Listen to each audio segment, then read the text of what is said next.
Quando você me faz essa pergunta e eu olho e tento identificar onde esse processo começou, eu vejo que ele começou na minha infância. Eu vejo que ele começou antes da minha primeira tentativa de... Quando eu cortei o pulso a primeira vez, eu tinha 10 anos de idade. E eu fiz isso porque eu tinha uma carga de questionamentos tão grande que eu não sabia de onde vinha, eu não sabia como lidar com aquilo. Isso foi o principal motivo que me fez acreditar em vida após a morte, em reencarnação.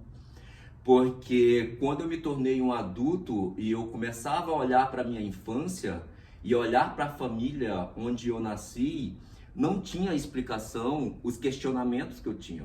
Porque eu tinha questionamentos de coisas que eu nunca tinha ouvido falar, de coisas que a minha família não tinha um conhecimento daquilo, tanto que minha família não soube identificar os meus processos de, de depressão, tratava sempre como problema religioso, como problema espiritual. Então a minha avó tentava tratar aquilo no terreiro e a minha mãe tentava tratar aquilo na igreja. E aí eu ficava mais confuso ainda. Então, eu começo a identificar agora, quando você pergunta, que esse processo começou ali na minha infância, sabe? Eu, numa família que não conseguia identificar que ali tinha uma criança com um problema de depressão, e aí vinha um monte de questionamento na minha cabeça e eu precisava de um psicólogo naquele momento, mas eu não sabia nem que existia psicólogo. A gente morava no mato, na real, e só tinha ali a nossa família e mais uma família próximo. Então assim, a gente não tinha contato com muita gente. Só que existia muito questionamento na minha cabeça. E quando eu comecei a me entender como ser humano, a me entender como sujeito, que aí eu ainda não era um homem, eu era um pré-adolescente, isso doeu muito, cara. E eu comecei a negar muito uma parte de mim. Quando eu comecei a negar muito uma parte de mim, porque eu não via o outro com quem eu me identificasse, com quem eu gerasse uma identificação, isso me fez sofrer demais. Porque eu começava a achar que eu era completamente diferente de todo mundo, porque eu não me identificava com os meus irmãos, eu não me identificava com o meu pai, e aquilo que eu entendia ser, parecia que não existia mais ninguém. E isso foi um sofrimento muito grande. Eu era bem criança ainda, eu era pré-adolescente, sei lá, devia ter uns 9 anos, 10 anos. Acho que 9 anos, porque 10 anos foi quando eu tentei o primeiro. E isso foi porque eu já estava com questões ali muito que vinham fermentando há muito tempo. E aí quando eu saio ali do mato e vou para São Luís estudar, então tudo aquilo que eu já entendia só foi reforçado, porque quando eu fui para São Luís, eu fui para a igreja. Então a igreja evangélica, ela me fazia o tempo todo ela queria fazer o tempo todo eu acreditar que o sujeito que eu sou não podia existir, que o sujeito que eu sou tinha que ser matado. E aí no meu primeiro livro tem uma frase que o personagem ele chega em casa e ele, que é o Mateus, ele chega em casa, ele ouve essa frase na igreja e ele começa a pensar sobre aquilo que é uma frase que fala assim, negue-se a si mesmo, sabe? E isso era uma coisa muito forte dentro da igreja, sabe? O pastor sempre usava isso para aterrorizar a gente, principalmente os adolescentes. E nessa época que eu fui para São Luís, eu comecei a me envolver muito na igreja, então eu estava numa pegada de ser pastor. Então, eu já, sei lá, 1 ano e meio em São Luís eu já pregava. Adolescente, subia no púlpito no domingo e pregava. Então eu estava nessa pegada de ser pastor. Então eu acreditava de fato que o certo era eu negar quem eu era. O certo era eu negar quem eu sou. Era eu me matar para algo que a igreja acreditava ser, eu me tornasse naquele algo. Então veio desde a infância esse processo doloroso de me entender, de me compreender e de não encontrar nenhuma identificação com ninguém, de achar que só eu era aquele sujeito. E aí depois, quando eu vou para São Luís e aí começo a me desenvolver dentro da igreja com muita rapidez e com muita força, porque eu comecei a me desenvolver na igreja com uma força muito grande, para um adolescente. A dor era maior ainda, cara. Sabe? Às vezes eu me masturbava, ficava 3 dias sem comer.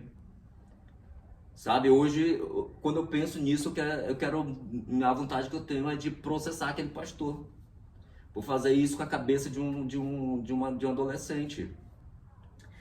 Mas uma das coisas que eu aprendi com Cristo é perdoar, né, cara? Então a gente segue, esquece, deixa lá o passado no passado, tira o que deu para aprender com aquilo tudo e a gente segue com a nossa vida. Não teve uma virada de chave.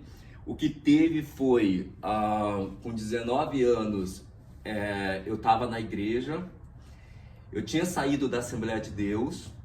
Chegou um momento ali que eles eu comecei a questionar muito a igreja, e ainda nem era questionar a igreja para coisas pessoais, para eu me afirmar como ser humano, como sujeito.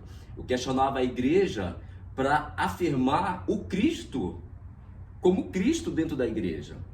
Eu questionava a igreja para que Cristo fosse reconhecido ali dentro da igreja, pelo que ele foi no Novo Testamento.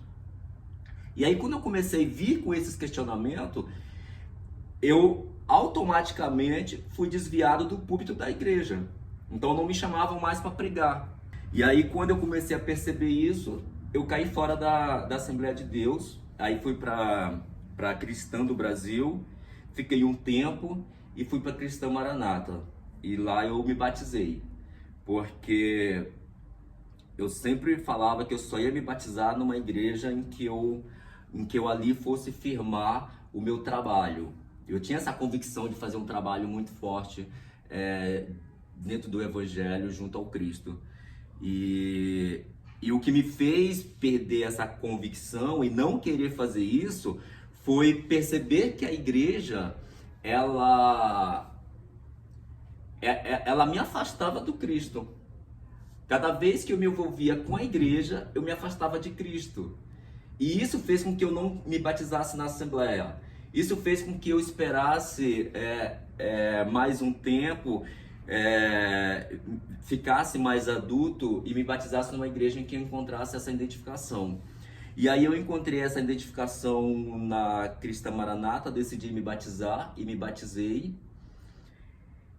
E continuou o sofrimento, porque eu não conseguia de fato negar quem eu sou, eu não conseguia de fato não existir e criar um outro sujeito para eu tomar posse daquele sujeito.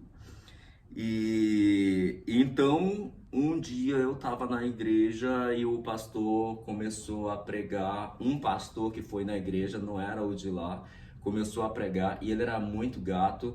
E quando ele estava no meio da pregação, eu estava hiper excitado. Estava muito excitado e naquele momento eu falei, cara, pra mim dá, pra mim já deu. E aquele foi o último dia que eu fui na igreja, cara. Saí da igreja e a partir dali eu comecei a trilhar um caminho com Cristo, mas não com a igreja. E daí eu comecei a entrar num processo de aceitar quem eu sou. Eu parei de brigar com quem eu sou e comecei a aceitar quem eu sou. Mas foi todo um processo, foi toda uma construção. Não foi assim tão rápido, não foi... Teve a virada de, cara, não dá mais para ficar vindo para a igreja, não dá mais para tentar ser alguém que eu não sou, porque enquanto o pastor tá pregando, eu tô de pau duro, não tem como, sabe? Esse sou eu, sabe? E não tem como eu... E aí eu já tava com 19 anos, não tem como mais... Tentei, tava 10 anos tentando ser alguém diferente e não rolou. E aí começou esse processo de aceitação que durou aí bastante tempo, cara. Eu acho que quando eu vim tá com essa questão de autoaceitação resolvida foi por volta dos 25 anos. Ou seja, eu já tava há 5 anos sabendo de que, cara, esse sou eu, quero ser esse cara, mas o que eu falava, para o que eu sentia e como isso reverberava no meu pensamento, como isso reverberava no meu espírito, era completamente diferente.